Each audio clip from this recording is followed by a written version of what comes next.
श्री स्वामी समर्थ. स्वामी महाराज तुमच्या सर्व चांगल्या इच्छा पूर्ण करो ही स्वामींच्या चरणी प्रार्थना करते आणि आजच्या या नवीन व्हिडिओला सुरुवात करते. उद्या 17 फेब्रुवारी 2026 मंगळवार रोजी वर्षातील पहिले सूर्यग्रहण होत आहे. हे ग्रहण कंकणाकृती स्वरूपाचे असणार आहे. खगोलप्रेमींसाठी एक मोठी पर्वणी आहे, तर ज्योतिषशास्त्रात याला विशेष महत्त्व दिले जाते. आजच्या या व्हिडिओमध्ये आपण हे जाणून घेणार आहोत, हे ग्रहण कुठे दिसणार आहे, वेळ काय असेल आणि सर्वात महत्त्वाचं आपण कोणती काळजी घेतली पाहिजे. त्याचबरोबर उद्या सकाळी उंबरठ्यावरती ही एक वस्तू ठेवा, जेणेकरून घराची, पतीची, मुलांची प्रगती होईल, इच्छापूर्ती होईल, लक्ष्मी धावत घराकडे येईल. असा हा प्रभावी उपाय कसा करायचा याबद्दलची संपूर्ण माहिती आपण पाहणार आहोत. त्यामुळे व्हिडिओ हा स्किप न करता शेवटपर्यंत नक्की पहा. जर तुम्ही या चॅनलवरती नवीन असाल तर चॅनलला सबस्क्राईब करा आणि असेच माहितीपूर्ण नवनवीन व्हिडिओ पाहण्यासाठी बेल आयकॉनलाही प्रेस करा, म्हणजे जेव्हा कधी मी नवीन व्हिडिओ अपलोड करेल त्याचं नोटिफिकेशन सर्वात अगोदर तुम्हाला भेटेल आणि तुम्ही एक पण व्हिडिओ मिस करणार नाही. त्याचबरोबर कमेंटमध्ये ओम सूर्याय नमः लिहायला अजिबात विसरू नका. आता हे जे सूर्यग्रहण असणार आहे तर ते कंकणाकृती सूर्यग्रहण असणार आहे. कंकणाकृती सूर्यग्रहण म्हणजे काय? जेव्हा चंद्र सूर्य आणि पृथ्वीच्या मध्ये येतो पण चंद्राचा आकार सूर्यापेक्षा लहान दिसतो, तेव्हा सूर्याचे फक्त बाहेरील कडा एखाद्या सोन्याच्या अंगठीसारखी चमकताना दिसते, यालाच कंकणाकृती सूर्यग्रहण म्हणतात. हे ग्रहण कुठे दिसणार आहे तर हे ग्रहण प्रामुख्याने अंटार्क्टिका, हिंदी महासागर, ऑस्ट्रेलिया काही भागांमध्ये दिसणार आहे. भारताच्या संदर्भात सांगायचं तर हे ग्रहण भारतातून थेट दिसण्याची शक्यता अत्यंत कमी किंवा नगण्य आहे. पण मात्र खगोलीय घटना म्हणून याचे परिणाम सर्वत्र महत्त्वाचे मानले जातात. भारतीय वेळेनुसार हे ग्रहण सकाळी साधारण सुरू होणार आहेत. भारतीय वेळेनुसार त्याचे टप्पे असे असतील. ग्रहणाचा प्रारंभ म्हणजे स्पर्श हा सकाळी 10:53 होणार आहे. ग्रहणाचा मध्य म्हणजे कंकणाकृती अवस्था ही दुपारी 1:13 असणार आहे. ग्रहण समाप्ती म्हणजेच मोक्ष हा दुपारी 3:33 होणार आहे. एकूण कालावधी हे ग्रहण साधारण 4 तास 40 मिनिटांचा चालणार आहे. शास्त्रानुसार ग्रहणाचा सूतक काळ ग्रहण सुरू होण्याच्या 12 तास आधी लागतो. सूतक प्रारंभ हा 16 फेब्रुवारी सोमवार रात्री 11 वाजता सुरू होणार आहे आणि सूतक समाप्ती ही 17 फेब्रुवारी दुपारी 3:33 संपणार आहे, म्हणजेच ग्रहणाच्या मोक्षानंतर. हे ग्रहण प्रामुख्याने अंटार्क्टिका, हिंदी महासागरात दिसणार आहे. भारतातून हे ग्रहण दृश्यमान नसल्यामुळे भारतीय पंचांगानुसार येथील मंदिरांमध्ये किंवा दैनंदिन व्यवहारात सूतक पाळण्याचे वेद मानले जाणार नाहीत. मात्र ज्यांना ज्योतिषशास्त्रीय नियमांचे पालन करायचे असेल तर त्यांनी हे वेळ जे आहे तर ते पाळू शकता. तर पुण्यकाळ हा ग्रहणाचा खूप महत्त्वाचा असतो. ग्रहणाचा काळ हा जप, तप आणि ज्ञानासाठी पुण्यकाळ मानला जातो. 17 फेब्रुवारी सकाळी 11 ते दुपारी 3:33 पर्यंत हा पुण्यकाळ असणार आहे. या काळात केलेले दान आणि ओम सूर्याय नमः किंवा गायत्री मंत्राचा जप केल्यास त्याचे फळ अधिक पटीने आपल्याला मिळते. ग्रहणात काय करावे, काय टाळावे? ग्रहणामध्ये काळात ईश्वराचे स्मरण करावे. ग्रहण संपल्यानंतर गरिबांना अन्न किंवा धान्य दान करावे. ग्रहण सुटल्यानंतर शुचिर्भूत होऊन स्नान करावे. अन्नामध्ये दूध, दही, पाणी आधीच तुळशीची पाने टाकून ठेवावीत.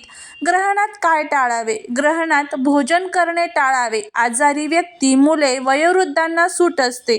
ग्रहण काळात झोपणे टाळून नामस्मरण करावे. चाकू, सुरी किंवा कात्रीचा वापर या काळात करू नये, विशेषतः गर्भवती महिलांनी. सूर्यग्रहण कधीही उघड्या डोळ्यांनी पाहू नका, यामुळे दृष्टीला इजा होऊ शकते. या दिवशी खास योगायोग असा झालेला आहे की उद्या 17 फेब्रुवारीला भौमवती अमावस्या देखील आहे. मंगळवारी येणारी अमावस्या आणि सूर्यग्रहण हा एक दुर्मिळ योग आहे. ज्याच्या पत्रिकेत राहू, केतू किंवा मंगळ दोष आहेत त्यांनी या दिवशी हनुमानाची पूजा करणे अत्यंत लाभदायी ठरली जाते. शास्त्रानुसार ग्रहण काळात होणाऱ्या बदलांचा परिणाम गर्भस्थ बाळावर होऊ शकतो असे मानले जाते. त्यामुळे स्त्रियांनी या दिवशी काही नियम पाळायचे आहेत.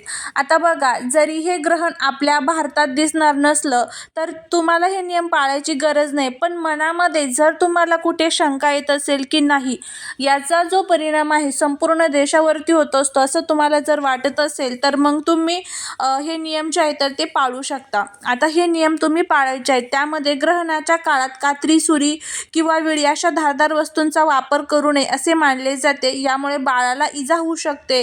ग्रहणाची किरणे अंगावर पडू नयेत म्हणून शक्यतो घरातच राहावे. खिडक्यांना पडदे लावावेत. या काळात बसून संतान गोपाळ मंत्र किंवा ओम नमो भगवते वासुदेवाय या मंत्राचा जप करा. यामुळे सकारात्मक ऊर्जा मिळते. शक्य असल्यास ग्रहण काळात झोपू नये, आरामात बसून नामस्मरण करावे. लहान मुलं आणि वयोवृद्धांनी या दिवशी काय नियम पाळायचे आहे, त्यामध्ये सामान्य निरोगी व्यक्तींनी ग्रहण काळात उपवास करावा असे सांगितले जाते. मात्र लहान मुले, वयोवृद्ध, आजारी व्यक्तींना भूक लागल्यास ते जेवण किंवा पाणी घेऊ शकतात. त्यांच्यासाठी उपवासाचे कडक नियम लागू होत नाहीत.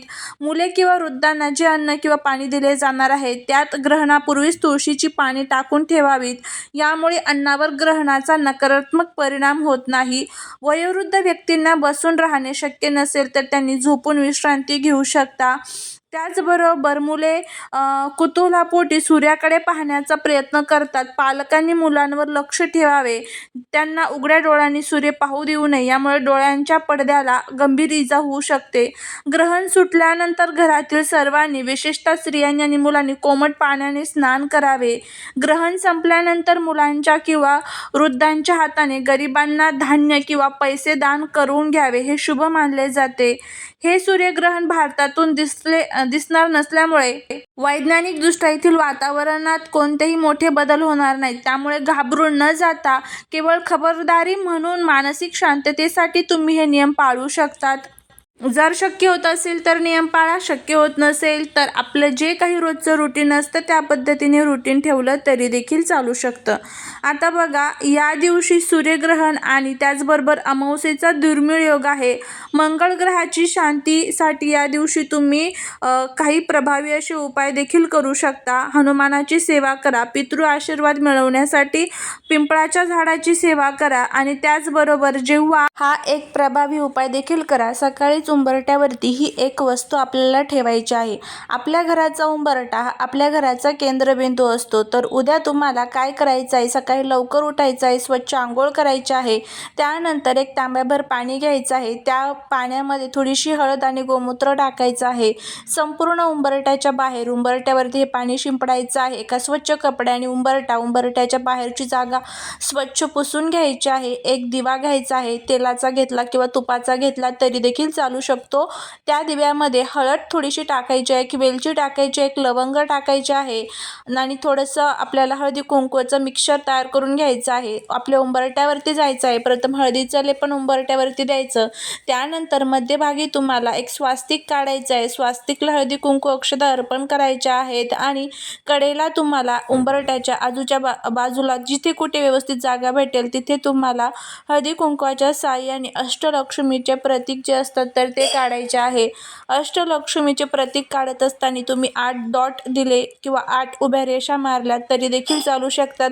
त्यानंतर प्रत्येक लक्ष्मीचं स्मरण करून तुम्हाला हळदी कुंकू अक्षता एखादं फुलं अर्पण करायचं आहे. जो दिवा आणलेला होता त्या दिव्याने त्या अष्टलक्ष्मीला ओवाळून घ्यायचं आहे. नमस्कार करायचा आहे. तुमचे जे काही इच्छा असेल ती इच्छा व्यक्त करायची आहे आणि देवी लक्ष्मीला प्रार्थना करायची की माझ्या घरामध्ये सुख, शांती, समृद्धी नेहमी असू दे. घरातील दुःख, दारिद्र्य संपू दे अशी प्रार्थना आपल्याला करायची आहे. असा हा प्रभावी उपाय तुम्हाला उद्या करायचा आहे आणि त्याच ठिकाणी हा दिवा ठेवून द्यायचा आहे. प्लेटमध्ये तांदूळ ठेवायचे. त्या तांदळावरती हा दिवा ठेवायचा आहे. भगवान विष्णूंचं देखील स्मरण करायचं आहे. करून बघा, तुम्हाला याचा खूप चांगला फायदा होईल. झालेली सेवा ही महाराजांच्या चरणी रुजू करते. श्री स्वामी समर्थ.